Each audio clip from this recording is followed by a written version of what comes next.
You're welcome to this news. I am Babli Jonathan. Top stories in this edition of the 6 p.m. primetime newscast on Equinoxe television. 4 alleged highway robbers and hostage takers arrested by security forces in the Idea, Senegal Maritime Division, littoral region of the Republic of Cameroon, and the Damowa region of the country. 5 persons who were taken hostage by armed men set free.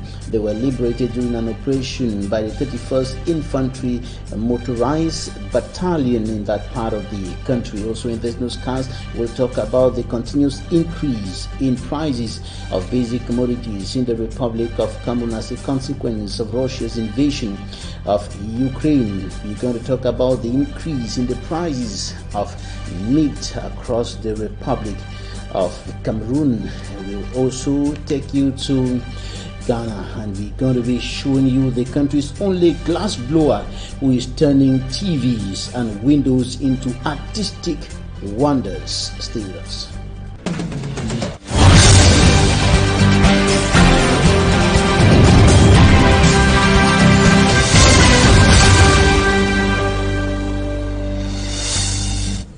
Thank you, dear viewers, for joining us at this news on Equinoxe television, live from our headquarters in Cameroon's economic capital, Douala. Security forces in Idea, Senegal Maritime Division, littoral region of the Republic of Cameroon, have arrested 4 suspected highway robbers and hostage takers, and they were arrested in that part of the country by security forces.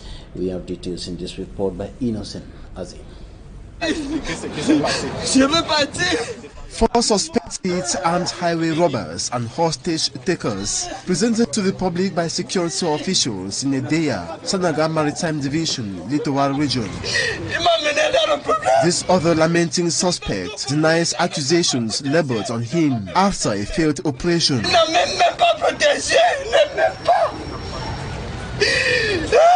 The main suspect affirms his innocence. All these things that you are seeing here, I know about it, but they are not mine. And these 2 people beside me that are innocent, they don't know anything concerning about this. And the person that who brought me to this game, the person I escaped, we are looking for the person. Since on that 5 days, they took some money with me. I have not yet eaten. I'm sleeping and hunger. They are accused of aggression and theft at Ekite in Idea 2 subdivision. Precisely around Sikum on the highway Idea Douala. During this period, they had to ambush fellow citizens who were going about doing their activities.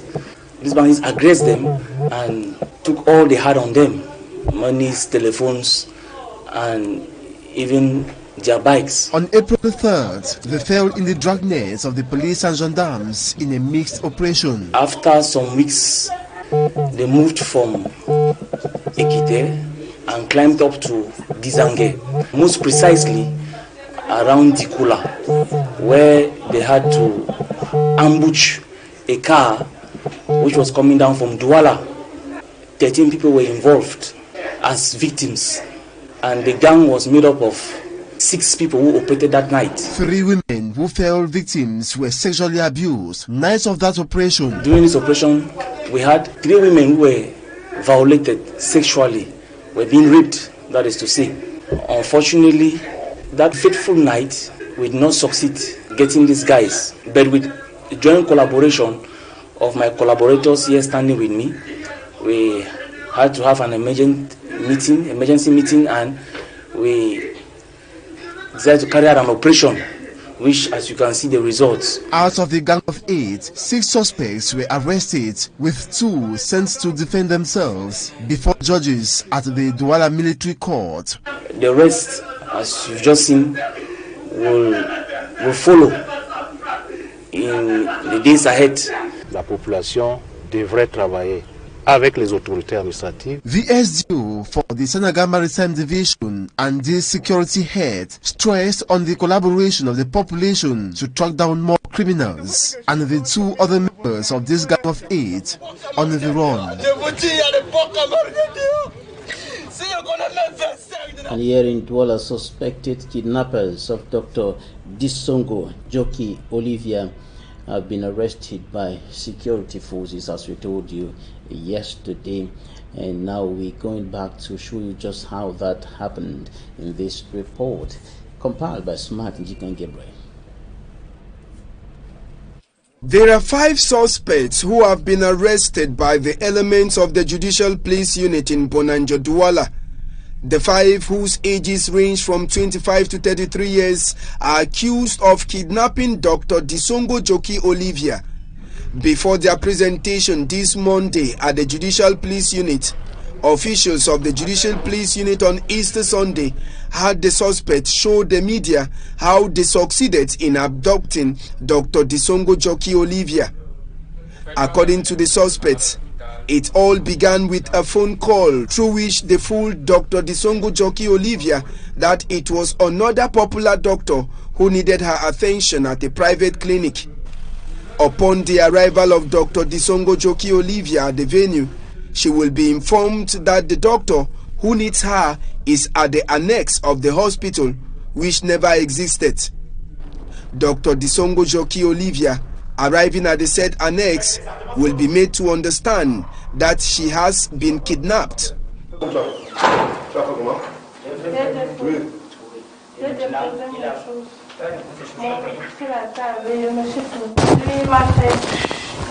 ça, tais-toi. C'est un kidnapping. Si tu gardes le silence, tu n'aurais pas de problème. While Dr. Disongo Joki Olivia was hoping to get help from some good Samaritan, c'est bon. Oui, elle va bien. Oui, elle va. Tu l'as pas fait mal, non? Non. Ok. Je n'ai pas trouvé. Il faut la filmer et après ça vous la détacher. D'accord.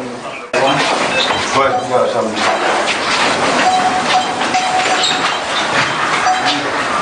On a pris son téléphone, on a dit qu'il fallait qu'on l'appelle. Dès qu'on a ouvert le placard, je l'ai soulevé, on l'a fait asseoir ici. Elle est entrée ici. Mon frère Derek. Vas-y. Je l'ai filmé comme ça.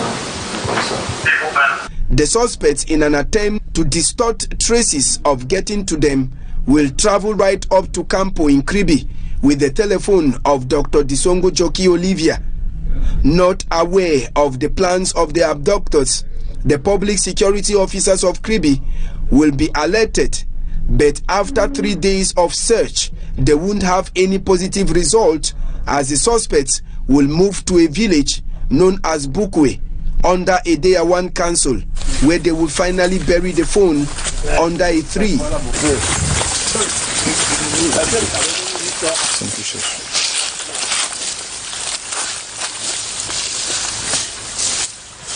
Toujours la tête de la comme ça. Ça c'est bouquet. Ça tu as pris ça où? C'est pour elle. Alors on va avec tout ça. Voilà. C'est bon. C'est lui qui m'a proposé l'idée qu'il y a encore du sport avec lui. Je n'ai jamais eu à faire ça dans ma vie. Je vous jure. C'est oui, tu mets qui. Dans ma famille, pour vous dire, je n'ai jamais fait la semaine dans ma vie. Et pourquoi c'est toi qui viens cacher le téléphone? Après, on était ensemble, là, je l'attends là-bas, je viens cacher celui-ci. Ayant été saisi par la famille de la victime, after the family dropped the complaint in our office, we opened different possible angles that made us move to Edea, Tizange, and Kribi because the kidnappers tried to cover their traces. Thanks to the collaboration of the family who were asked ransom, we were able to have help to find a way to get Dr. Disongo Joki Olivia. Nous avons pour cela bénéficié, il faut le dire, de la collaboration de certains collaborateurs des unités de EDA, Kribi, qui nous ont apporté un soutien non négligeable, ainsi que ceux de la direction de la police judiciaire. The 5 suspects who were arrested and shown to the public this Monday will appear before the court, and if proven guilty, will be taken to prison. So at Damawa region, the 5 persons who were kidnapped recently by armed men have been set free, and they were set free by elements of the 31st Infantry Motorized Battalion in that part of the country. And of course, we have details in this report compiled by Smantikan Gabriel once more. Chains being cut off from the hands of a civilian at the 31st Infantry Motorized Battalion in Gaundere, Adamawa region. There were in total 5 hostages which have just gained their freedom after spending several days in the forest with their abductors. We got intelligence information from an export hostage who unfortunately was sick at the time. We had to give him medical service for about a month. After a month's treatment, he took us to the bush. After 2 days trekking on foot and on bikes, we arrived at base. These 5 civilians were kidnapped and kept at gunpoint at the Benue National Park in Lasere.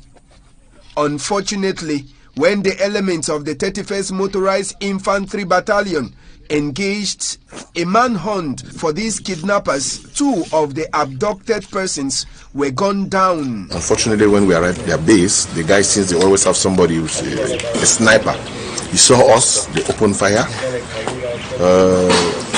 When we fired back, since they were waiting for a huge round of ransom, they were so annoyed that they started killing the hostages. 1 was killed, 1 was seriously injured, and we succeeded in liberating 5 others. Elements of the 31st Motorized Infantry Battalion of Ngaundere say they will continue to hunt for the suspects to put to an end the phenomenon of kidnapping and asking for ransoms, which has become very common in the locality. The contamination of water bodies is fast becoming a serious problem and a threat to health within the Central African sub-region, notably sewage disposal and, of course, waste disposal generally by ships and other vessels on the water bodies. And, of course, this is causing contamination of the water bodies and, of course, the water animals, fish and others. They are becoming threatened, and of course this is also threatening the health of human beings who exploit the content of those water bodies. And this is why these officials from the 6 Central African countries have converged on the country's economic capital, Douala, to discuss on how to put up a legal framework for the fight against the water pollution, notably the pollution of huge water bodies, and which is threatening the health of both animal and man. And this discussion is going on in Cameroon's economic capital, Douala. Now, the prices of meat have continued increasing on market in the Republic of Cameroon, and this is being attributed to the invasion of Ukraine by Russia, which is bringing serious consequences on some basic commodities imported from those 2 countries, notably wheat, which is used in the feeding of cattle. And this has brought a consequence on the prices of meat on Cameroon's market. The prices have increased. For example, a kilogram of meat with bones that sold at first at 2,500 has increased to 3,000 francs CFA. The price has increased to 3,000 francs CFA, and a kilogram of meat with bones or without bones now sells at 3,800 or 4,000, up from 2,800, and the increase is causing a lot of problems, not only in homes but also to the business people who are unable to make profit, to make ends meet from that business because of the increase in prices that has reduced the number of customers they are receiving on daily basis, as many people are now turning to other sources of protein, notably fish and others. That's it as far as the consequence of Russia's invasion of Ukraine is concerned, and it's not only the price of meat, but other basic commodities that have been increasing, including even bread, that have witnessed a sharp increase in prices as a result of Russia's invasion of Ukraine. Now we're going to talk about catch-up classes going on in schools in the economic hub of Cameroon and in other parts of the country at this period when students are supposed to be in their homes resting. They rather going to school as usual and attending catch-up classes in order to fill the gap caused by the close to a month-long strike of teachers. It is in this report. Following several weeks of suspension of classes in government schools due to the teacher strike, a special program has been organized for examination students during this Easter break so they can catch up with what they missed. As far as GBHS Bipanda is concerned, we have here today what we call in English the catch-up classes. Many teachers are concerned, those who think that they did not finish with their program or with their progression. As you see, students are there, the teachers also are there, and we start maybe from 8 a.m. to 1 p.m. The strike action that lasted 5 weeks affected studies, raising fear of poor performances, especially for those in examination classes. So we think with those catch-up classes, our students will be ready for the exam. The classes that are concerned is the troisième, première and terminal as far as the Francophone subsystem is concerned, and from 5 students and upper 6 students concerning the Anglophone subsystem. We are there and we think our students will be ready for the final exam. These teachers who refused to teach cited poor working conditions and unpaid salaries. The teachers are threatening to resume the strike action during the 3rd term if their grievances are not addressed by the government. Now to Ghana, we're going to show you the country's only glass blower who is turning TVs and windows into artistic wonders. Watch this.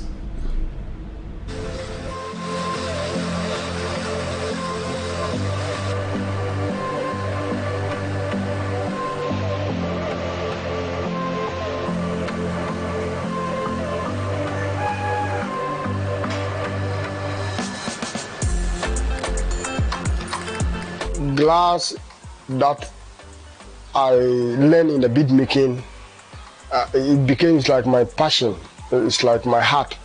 So all the time I want to blow glass. And glass is a wonderful work.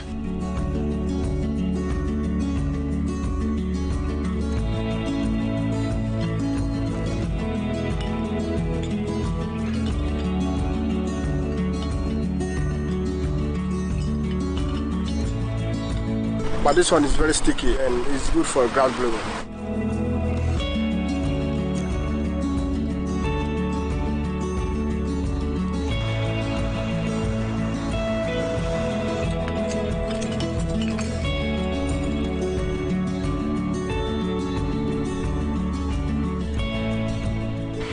We don't have a collection process, and we don't want the broken glasses to be flowing around like that, or they will dump it in the landfill. And if we are using recycling, we can get money. It's not too expensive for me to buy, so that I can be able to use it, and after using that I can pay my staff.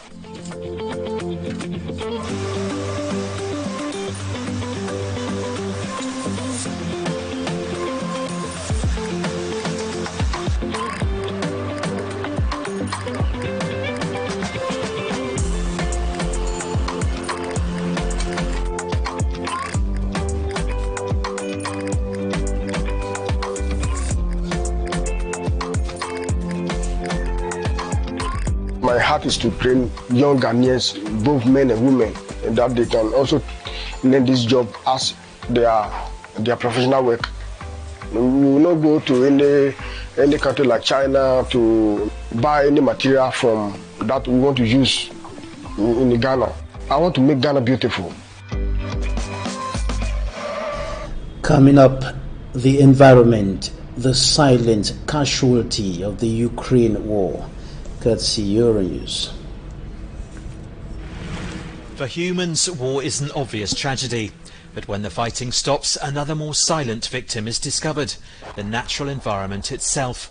Ukraine may have averted even more nuclear contamination after Russia's military withdrew from its Chernobyl power plant, but there are other concerns. Huge areas of Ukraine impacted. Those regions of Ukraine, there were a lot of stocks of hazardous waste. If military destroy them, it may cause huge water pollution of very big rivers. War increase the probability of forest fires, because now it's the springtime, time when the animal give birth to the offsprings, and due to high intensity of forest fires, which of course will cause some damage to the people, to the air pollution, but also have negative impact on the biodiversity. And in 2008, when Russia invaded Georgia, fires broke out in the Borjomi-Kaguruli National Park, and large parts of the forest were destroyed. According to a former environment minister, those fires were deliberate.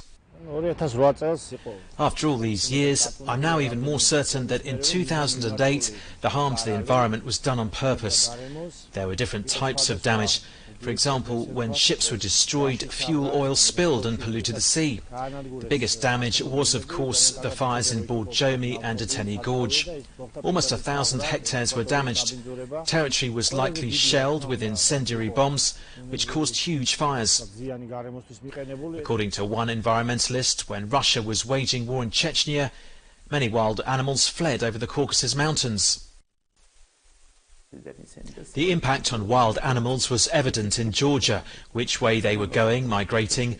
We watched this process, we saw it with our own eyes.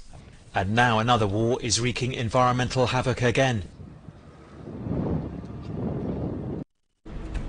And that's it for the first part of this newscast. Talking Point is up next.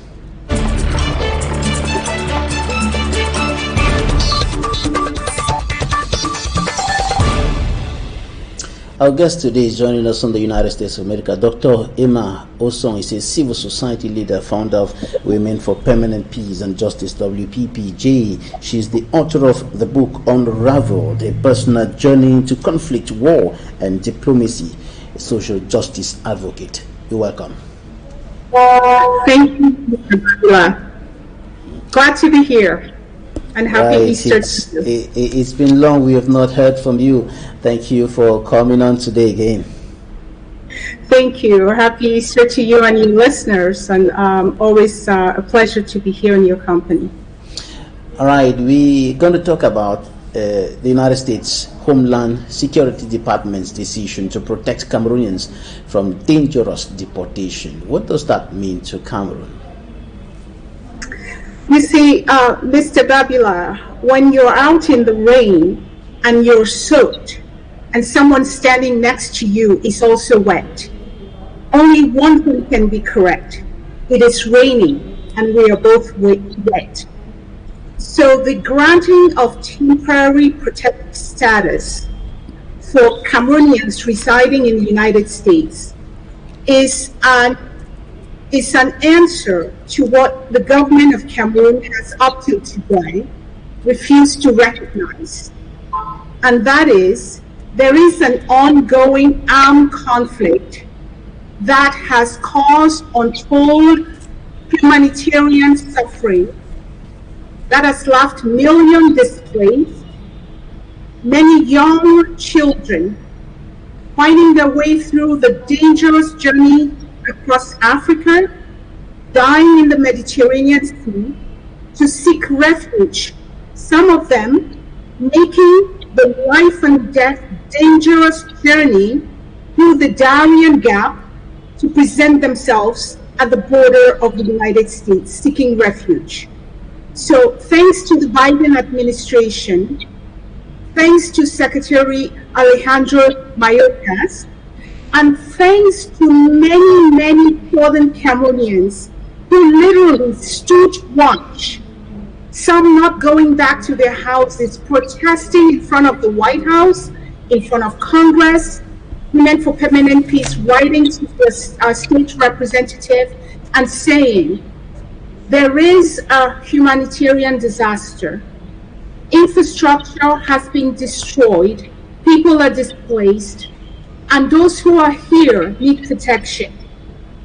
So the recognition of Cameroon as a country designated with TPA status is an admission that indeed there is a crisis going on, and it's time for the United States to put its money where its mouth is, as they say, and bring the belligerents, the parties who now have arms, so that our women and children can go back to farming, as our children can go back to school. So I think this is a great thing, but I think it doesn't go far enough.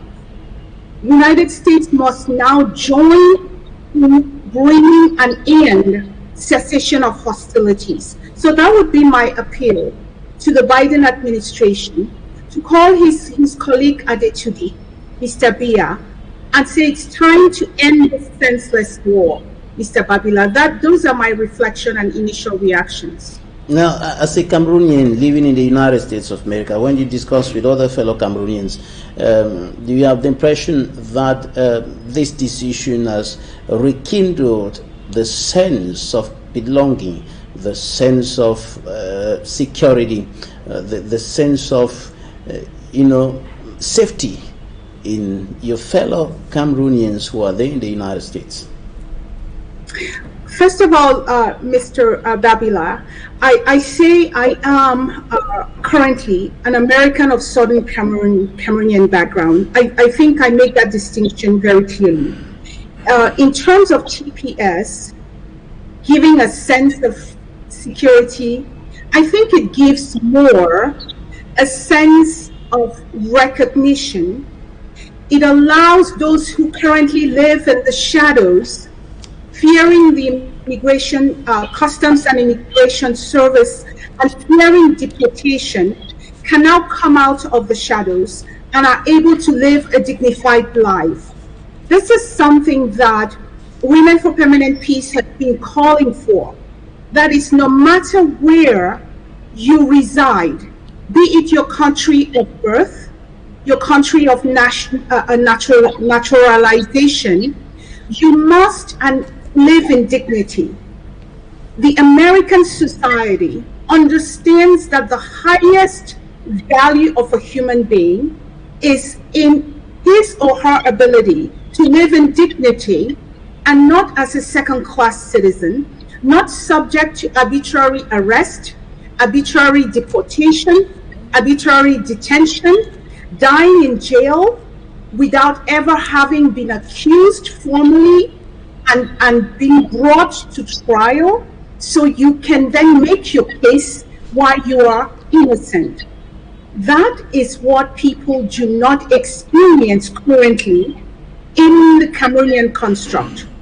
Further, they are now subjected to the victimhood when war comes on. So this status for Cameroon, first in its history, is very, very significant. We cannot understate the fact that today we have the Minister of Territorial Administration saying the IDPs have returned. OCHA, that is the Office of the Coordination of Humanitarian Assistance, stating in its quarterly report that 1 out of every 2 Southern Cameroonians, as you would say, those of the Northwest and Southwest provinces, are in need of urgent humanitarian assistance. In the same breath, the United States on the April 15th, tax day in the United States, declares Cameroonian nationals as protected citizens. So, Mr. Babila, I ask you, of these 3 scenarios, which one is likely true? Do I believe the person who declared war, burned down nearly 500 villages, created massive humanitarian catastrophe up to a million people estimated as displaced, or OCHA telling me that these displaced persons have returned? I think you would agree with me, Mr. Babila, that we are likely to believe the person who is wet when it's raining, telling the other that we need to get some shelter, and the other person says, no, stop, it's not raining. So we are likely to believe that indeed we are facing humanitarian catastrophe. We need to stop the hostilities.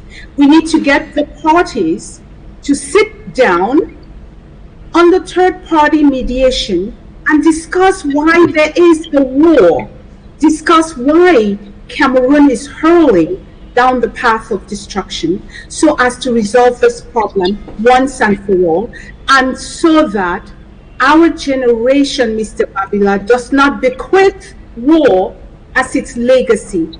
If that's Mr. Biya's legacy, because he's older than all of us, it is not our legacy. We want peace, but we want peace that is positive, which means we look each other in the eye and address the root causes. So we are grateful today because we see relief for those who have dared to escape not only torture, kidnap, war, death, destruction, that they now have a chance at a dignified life. All right, Cameroon-born attorney and counselor at law in New York, Barrister Neneba Innocent Akufo, says that the decision of the U.S. Homeland Security Department to protect Cameroonians from dangerous deportation is a slap on the face of Cameroon because it reviews the country as an entity where human rights are not respected. Is it a slap on Cameroon's face? I think the attorney must be reading from a different script. I have not engaged the gentleman's writing, but from your summary there, I would not bat an eye in saying that this must be an apologist to Biya. I don't know him enough, but from your description and your explanation in that short excerpt, he is reading a script that I don't know what it is. When you declare war on people who have not taken up arms, you are an aggressor. When you extradite people from their homeland after having scorched it, you are an abuser of human rights. When rape is used as a tool to humiliate, you have approached the definition of a genocidal regime. When you arrest and in jail minor children, you have violated international law. So in the current war that is now going into its 5th year, there is a party to which much is expected from, and that has failed the people of La République du Cameroun. And I think the citizens of La République du Cameroun should be holding Biya accountable for the mass atrocities committed on those he calls his citizens. So the lawyer whom I don't know his writing as of this interview is perhaps an apologist for President Biya, and that's as much as I can say. Barrister Neneba thinks that the decision, as I said earlier, reveals that Cameroon is a country that violates the rights of citizens or human rights in general, and that is why the U.S. Homeland Security Department has decided now to protect Cameroonians from dangerous deportation on grounds that if they are deported to their home country, they are going to be in danger, they are going to be arrested, detained, tortured, and why not killed. These are some of the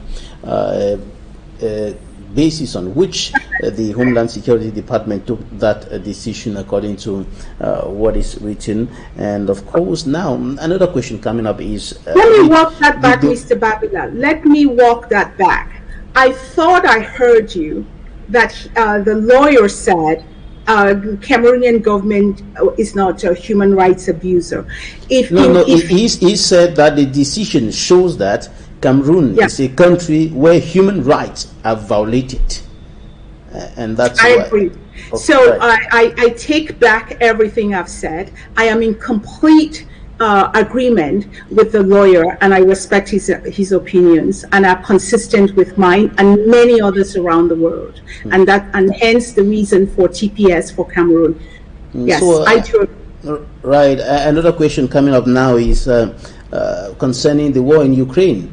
Did the war fast-track legislation as far as the decision is concerned? Of course it did. For one thing, so Ukraine's TPS passed on the 18th, which is yesterday, right? And the TPS for Cameroon, Ukraine and Sudan were passed yesterday. Cameroon's TPS was approved the 15th.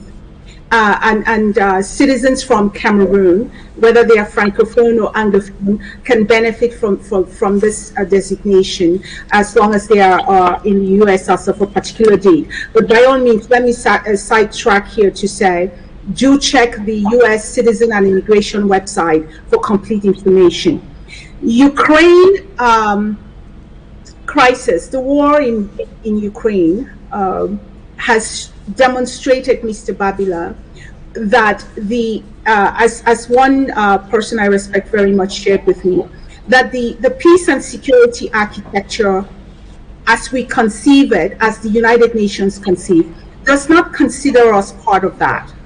So you could see that what was being done for Ukraine in terms of the United States taking in 100,000 entire Europe, opening up their borders, is not the same when those same situations apply and the people seeking refuge are black and brown. So there is a saying that keep your mouth shut and be considered a fool, or open it and forever disprove and prove for all that you're indeed a fool. The Western world, the global North, has shown without a shadow of doubt that there is a two-tier system in the world. If you're blonde and blue-eyed, you look like Europeans or Northern Americans, you are welcome no matter what you are running away from. But you could be killed by dictatorial regimes. You could risk your life, as I said, across the Darien Gap and show the scars of torture on your face, not even hidden under your skin, and you shall be denied asylum or denied refuge. So I would say that you are right, that the Ukrainian crisis has opened up avenues for the global North to rethink its policies vis Africa, particularly sub-Saharan Africa. It has also accentuated a divide that cannot no longer be ignored, which is that African nation states are willing to sell their votes at the level of the United Nations as long as it maintains the interest of entrenched regimes who benefit their acolytes. But they are not willing to destabilize that system further to say 5 countries cannot now make decisions for the rest of the world, and Africa does not have a say in that. You see what happened when Russia vetoed decisions at the United Nations Security Council. I think the world order has changed, and the Ukraine-Russian war has only highlighted some real deep fissures between the global North and the South, between Europe and Africa, and particularly where we are with the new, I would call it the new fight for global dominance. So Africa, if I have anything to say, needs to wake up and ask itself some really tough questions. All right, Dr. Emma Osong, civil society leader, founder of Women for Permanent Peace and Justice, WPPJ, author of the book Unraveled, a personal journey into conflict, war, and diplomacy, social justice advocate. We're going to have another opportunity to talk about that journey, that personal journey into conflict, war, and diplomacy. We'll certainly come back to that another day. Thank you, Emma, for staying with us today. Thank you, Mr. Babylon. Thanks, ladies and gentlemen, for staying with us in this edition of the news. In about 20 minutes, Sejalo Tuani's guest will be in your homes with Equinoxe. Stay with us.